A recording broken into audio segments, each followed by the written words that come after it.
I think it makes sense for the Senate. I also think it makes sense for the country, and that's what I intend to support. Leader McConnell, would you support a clean CR without Ukraine funding?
It was a tribute not only to Patty and me, but to Susan Collins and Mitch McConnell and the other Republicans as well. And that strong bipartisan vote says the Senate will now move forward, adopt the motion to proceed tomorrow, absent an agreement to do it sooner, and keep the government open. Unfortunately, that is not happening in the House. Republicans appear to be taking the opposite path, a path headed to shutdown. The truth is, every approach House Republicans are pushing are partisan. Every CR has been aimed at the extreme hard right. Every path they have pursued to date will inevitably lead to a shutdown. Now, Speaker McCarthy wants to move a partisan CR that has no chance of becoming law. Why? Is he trying to help the country, or is he simply trying to appease the 30 most extreme members of his caucus? Because the same MAGA Republicans that the Speaker seeks to satisfy, the same members who seem happy to shut down the government, have already rejected his plan to avoid one. This is not an impossible puzzle to solve. The solution remains clear. Speaker McCarthy needs to stop letting the MAGA radicals drive his decisions and do the obvious and sensible thing. Follow the Senate's lead and pass a bipartisan CR to prevent this reckless shutdown. We hope he will come to his senses and emulate what we are doing. Bipartisan, bipartisan, bipartisan. It's the only way to avoid a shutdown. If MAGA Republicans get their way, the dangers for this country will be great. Extremism will dominate. The ultra-wealthy will be empowered. Working families will suffer. And women's health care will be even more curtailed. We in the Senate don't want to go down that troubling road. The Speaker should resist the 30 or so Republicans who want to drag us in that direction, and he can do it by giving bipartisanship a chance just as we are doing in the Senate. Senator Murray. Thank you. I have been working around the clock with my colleagues on both sides of the aisle, along with my leader, to put together a serious, straightforward, and bipartisan continuing resolution. Because, as I've been saying, there is absolutely no reason for a shutdown.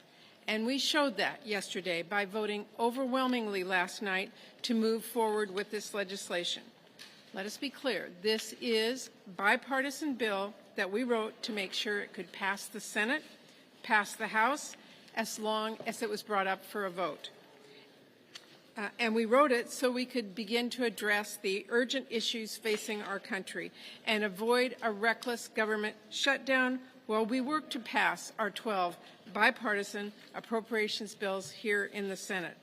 This package addresses major bipartisan priorities so Congress can continue support for disaster relief efforts and for our allies in Ukraine.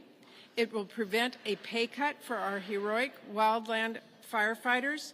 It will avoid chaos and furloughs for air traffic controllers and community health centers and more.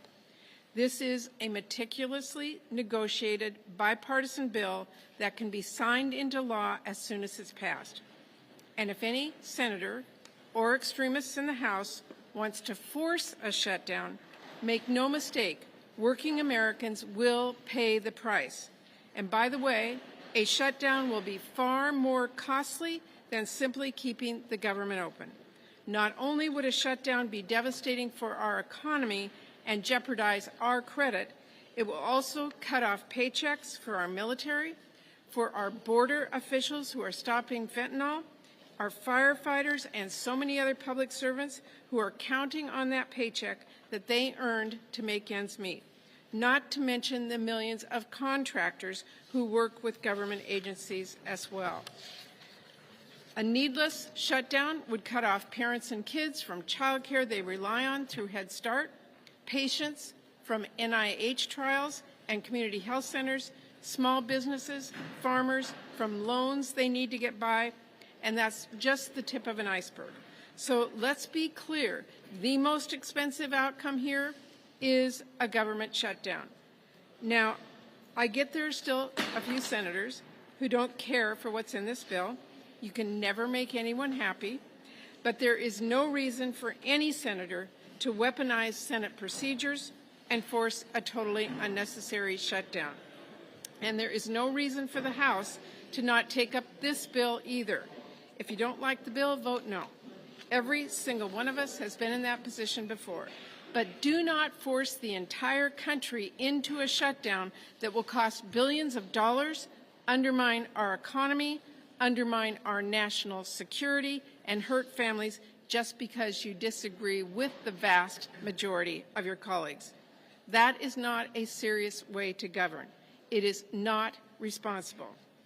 You know who's rooting for a United States government shutdown right now? Putin and the Chinese Communist Party.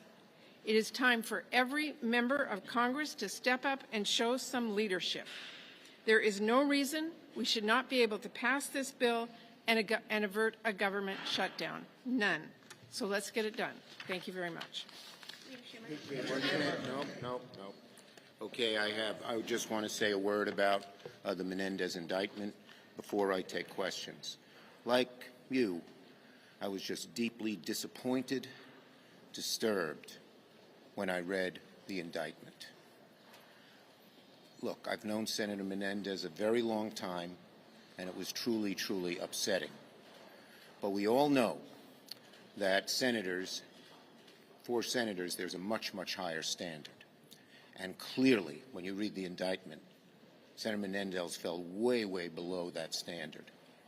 Tomorrow, he will address the Democratic caucus, and we'll see what happens after that. Leader Schumer, should he step aside? Should he resign? As I said, tomorrow he will address our caucus, and we'll see what will happen after that. On the government funding bill, you got 77 votes for this bill here. Would have been 80 with everyone there. Okay. High vote total. That said, it's obvious that the House can't accommodate this bill. Now, that's a high vote total here. Should you guys continue down that path if this is not going to become law? I mean, Senator Tillis suggested as much. Look, the bottom line is if they put our bill on the floor, it would pass. It would pass. And so we just hope that Senator McCarthy understands, learns from the Senate example, that you can't do this in a partisan way. We're waiting for a bipartisan approach to come from from Speaker McCarthy. If he doesn't come with a bipartisan approach, if he continues the partisanship, he's going to cause a shutdown. He knows that. Yes. Mr. Schumer, to get this CR through the Senate, are you willing to negotiate an amendment on border security or adding language on border security? Look, I'm not going to speculate on any specific amendment. All I can say is everything to keep this going in the good way it's been done, everything has to be done bipartisan. Everything. Yes. Mr. Leader, have you talked at all to Mr. Jeffries about a discharge petition or something they can send over to you? I've talked to Leader Jeffries 2 or 3 times a day, and we're figuring out the best strategy to get the House to behave in a bipartisan manner. No, last question. Last question. How do you feel about Speaker McCarthy's criticism that the Senate has not moved on any of its appropriation bills in terms of passing? He ought to be focusing on the CR and not shutting down the government, instead of just playing complete obeisance to the hard right in a partisan way that will lead to a shutdown.